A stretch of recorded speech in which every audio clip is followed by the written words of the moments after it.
que é essencial a gente abordar aspectos da espiritualidade com os pacientes oncológicos? Pensa numa mãe de 45 anos, recém-diagnosticada com câncer de mama, que achou difícil orar e se perguntou: será que Deus está me punindo ou tentando me ensinar uma lição? Meu nome é Bruna Boaventura, sou nutricionista, cientista e professora de nutrição, e hoje a gente vai explorar um pouquinho mais sobre por que e como abordar a dimensão espiritual de pacientes com diagnóstico de câncer. Quando um paciente ele recebe o diagnóstico de câncer, ele tem um convite para olhar para a sua dimensão espiritual.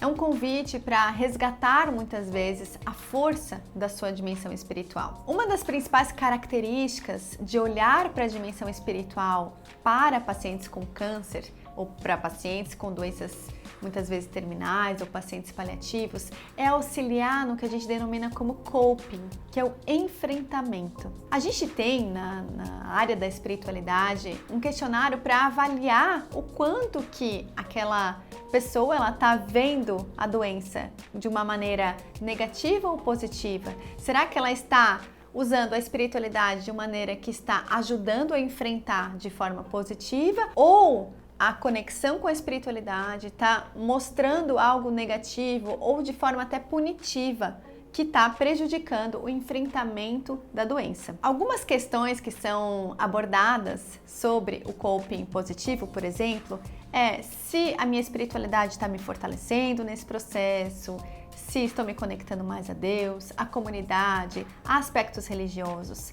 E quando a gente olha para o enfrentamento negativo, é quando a pessoa olha para aspectos punitivos, de castigo. Será que Deus não gosta mais de mim? Ou Deus não está do meu lado? Ou Deus quer me ensinar alguma lição? Então a gente consegue avaliar se aquela doença ela está tendo uma dimensão de enfrentamento, aonde a espiritualidade está ajudando ou muitas vezes dificultando o enfrentamento da doença. Quando a gente pensa no cuidado centrado na pessoa, que a gente já viu no nosso primeiro vídeo sobre as dimensões do cuidado, a gente precisa olhar sim para todas as dimensões, olhar para aspectos físicos, por exemplo, a questão do peso, da perda de peso dos pacientes, muitas vezes em tratamento, a questão dos exames bioquímicos, a questão da inapetência, por exemplo. Então, tem vários aspectos físicos que precisam ser avaliados nesses pacientes, assim como aspectos da dimensão mental, por exemplo, estresse, ansiedade, depressão, que são muito comuns no diagnóstico do câncer.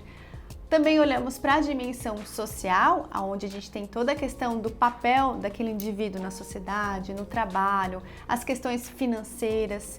E a gente olha também para a dimensão espiritual, porque muitas vezes receber um diagnóstico de câncer é como se fosse uma sentença de morte para aquele indivíduo. Muitas vezes ele não vê mais sentido na própria vida, muitas vezes ele está desconectado dessa força que vai muito além do físico, do social, do emocional, mas que nesse momento da doença acaba trazendo processos muito reflexivos, e a gente precisa avaliar se é algo positivo ou negativo que está acontecendo. Quando a gente olha para a dimensão espiritual do nosso paciente, a gente consegue avaliar de fato as necessidades espirituais que ele se encontra. Muitas vezes, como eu falei, ele está em conflito e a gente precisa mensurar, avaliar essa questão para que a gente ajude no enfrentamento da doença, melhore a sensação de esperança, melhore o tratamento daquele indivíduo. É necessário que a gente busque o bem-estar espiritual em todas as fases da doença e não só quando o indivíduo ele se encontra em cuidados paliativos. O bem-estar espiritual, ele traz esperança, ele diminui o desespero desses pacientes em relação ao fim da vida. E não adianta a gente só, de fato, olhar quando o paciente ele já está na fase terminal da doença.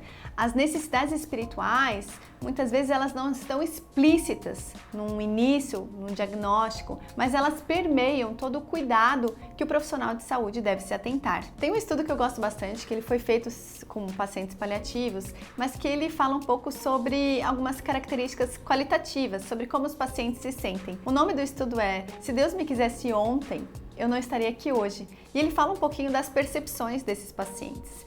A maioria desses pacientes, mais da metade, 53%, procurava uma conexão mais próxima com Deus nessa fase da doença, buscava encontrar mais a sua fé. 54% procurava o que dava sentido à própria vida.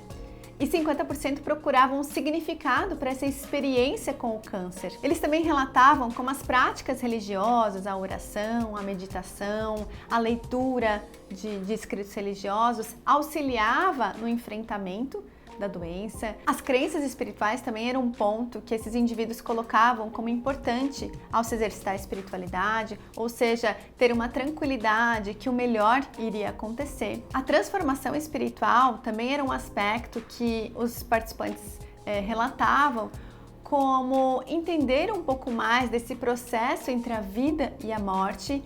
E por fim, eles relatavam a força que é ter uma comunidade religiosa, outras pessoas que ajudam nas orações, no pensamento positivo. Alguns estudos, inclusive, mostram, por exemplo, aspectos relacionados à mortalidade e ao próprio diagnóstico de câncer quando a gente associa a questão da frequência religiosa ou ida a encontros religiosos. Nesse gráfico aqui do lado, esse estudo mostrou, por exemplo, que o diagnóstico de câncer ele diminuiu conforme a frequência a ida a encontros religiosos. Além disso, a ida a encontros religiosos, a serviços religiosos, também está associada com uma menor mortalidade por câncer, como mostra nesse outro gráfico. Sendo assim, a gente vê que a questão do exercício da espiritualidade através da religião, dos encontros religiosos, é algo muito forte quando a gente relaciona com o câncer, desde o diagnóstico até a diminuição da mortalidade. Então a gente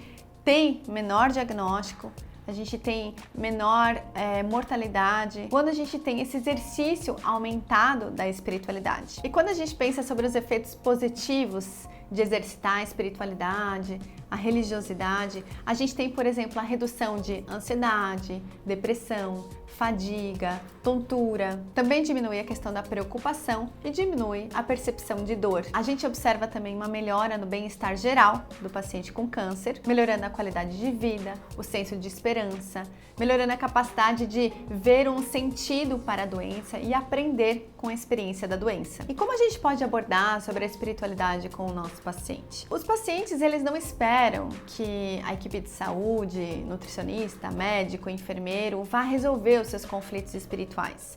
Mas só de eles poderem conversar de maneira de que não se sintam julgados, que eles se sintam confortáveis em expor os seus medos, os seus julgamentos, os seus conflitos, é algo que ajuda muito no tratamento da doença. Você pode convidar o paciente a compartilhar suas crenças espirituais e religiosas e a definir o que é espiritualidade para ele, quais são os objetivos espirituais que ele tem. A gente precisa aprender com o nosso paciente sobre as crenças, sobre os valores que ele tem. A gente precisa também avaliar a angústia espiritual. Muitas vezes esse paciente tem uma falta de sentido na vida, uma desesperança muito forte. E isso causa uma baixa força espiritual para enfrentar todos os estágios da doença. É importante que a gente capacite o paciente a encontrar recursos internos de cura e de aceitação, onde a gente pode identificar práticas espirituais que podem ser úteis durante o tratamento ou o plano de cuidados daquele paciente, que muitas vezes o paciente está afastado por muito tempo. Quando a gente identifica esses aspectos espirituais no paciente, a gente consegue mensurar o quanto que muitas vezes a gente pode ter que referenciar ou encaminhar esse paciente a outros profissionais, como psicólogo, capelão, para discutir os seus conflitos espirituais. Sendo assim, é de extrema importância que a gente aborde a dimensão espiritual com o nosso paciente. Os pacientes com câncer, eles normalmente têm um pobre bem-estar espiritual. E isso aumenta a gravidade da doença, aumenta a gravidade dos sintomas. O nível de desesperança, o desejo de morte acelerada impacta negativamente na qualidade de vida geral, no prognóstico da doença. O sofrimento espiritual, ele requer atenção durante o tratamento, assim como qualquer outro sintoma clínico. E uma frase que eu encontrei num hospital que eu achei bastante interessante é: onde o corpo enfermo recebe tratamento fraternal, também a alma pede conforto de esperança e resignação.